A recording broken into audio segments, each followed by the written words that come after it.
Yes Jubilee hills ఉప ఎన్నికకు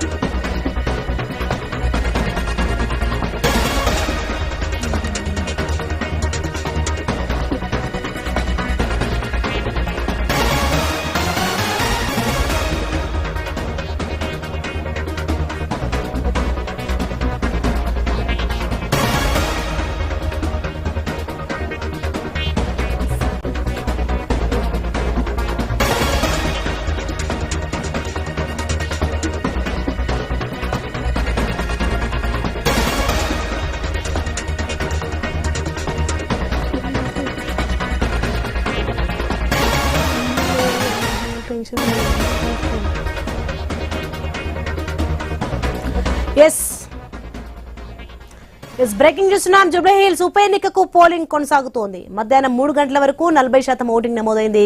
ఇక సాయంత్రం 6 గంటల వరకు ఓటింగ్ జరగనుంది. చివరి గంటలో పోలింగ్ భారీగా నమోదయ్యే అవకాశం ఉంది. చివరి వరకు క్యూలో ఉన్న వారికి ఓటు వేసేందుకు అవకాశం కల్పించనున్నారు. పలు ప్రాంతాల్లో పోలింగ్ మందకొడిగా సాగుతుంది. స్వల్ప ఘటనలు మినహా పోలింగ్ ప్రశాంతంగా జరుగుతోంది.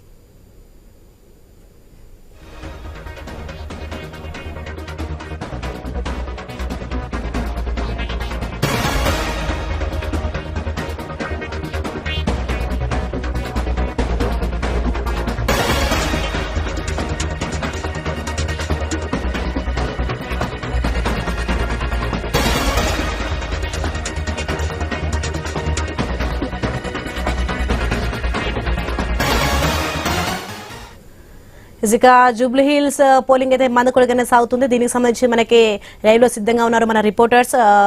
ప్రశాంత్ ఉన్నారు, రహమత్ నగర్ నుంచి ఒకరు ఉన్నారు, వెంగళరావు నుంచి ఒకరు ఉన్నారు.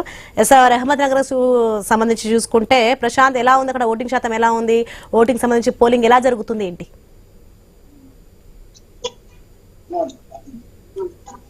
ఎస్ ప్రశాంత్.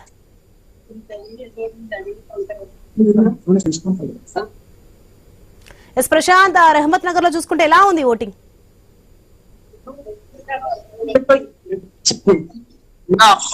ప్రస్తుతం అంటే ఇప్పటి వరకు 3 గంటలకు అధికారిక లెక్కల ప్రకారం 40% ఓవరాల్ గా అయింది. కానీ నేను ప్రస్తుతం రహమత్ నగర్ కి సంబంధించిన ఆ డివిజన్ పరిధిలో 106, 105, 107 కి సంబంధించి ఈ పోలింగ్ కేంద్రం వద్ద ఉన్నాం.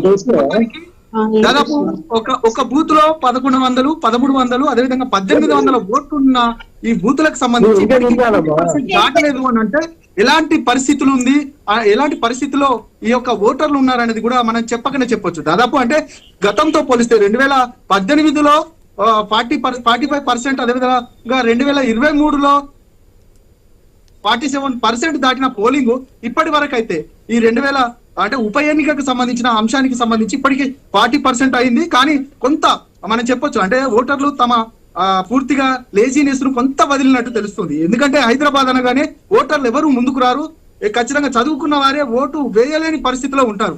కానీ ఇప్పుడు కొంత మనం ఉదయం నుండి మందకొండిగా సాగిన ఈ ఒక ఓటింగ్ ప్రక్రియ మధ్యలో కొంత విరామం తీసుకున్న నేపథ్యం ఇప్పుడిప్పుడే పుంజుకుంటున్న నేపథ్యం మనం చూస్తా ఉన్నాం.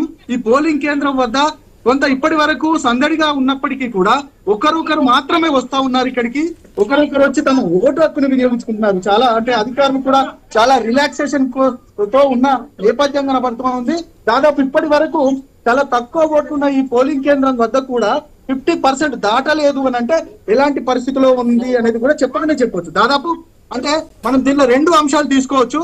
ఇప్పటికే అంటే ఈ డివిజన్ పరిధిలో ఎలక్షన్ జరుగుతున్నప్పటికీ కూడా చాలా మంది కార్మికులు మిగతా డివిజన్ పరిధిలో అంటే సెలవులు ఇవ్వలేని పరిస్థితి. ఇక్కడ మాత్రం ఇచ్చారు సెలవులు, మిగతా పరిధిలలో ఇవ్వలేదు. కాబట్టి వారంతా కూడా మిగతా వర్క్ చేసుకొని ఉద్యోగంలో అంటే కార్మికులు ఉద్యోగాలు చేసుకొని తర్వాత ఇప్పుడిప్పుడే రిలాక్సేషన్ కోసం వచ్చి ఖచ్చితంగా ఓటు హక్కు వినియోగించుకుంటున్న పరిస్థితి మాత్రం చెప్పకనే చెప్పొచ్చు. దాదాపు అంటే ఇదే ట్రెండ్ కొనసాగితే మాత్రం ఖచ్చితంగా గతంలో 50% అంటే 47% ఉన్న ఓటింగ్ ప్రక్రియ మాత్రం దాదాపు ఒక 50% మాత్రం దాటే అవకాశం ఉందనే చెప్పకనే చెప్పొచ్చు.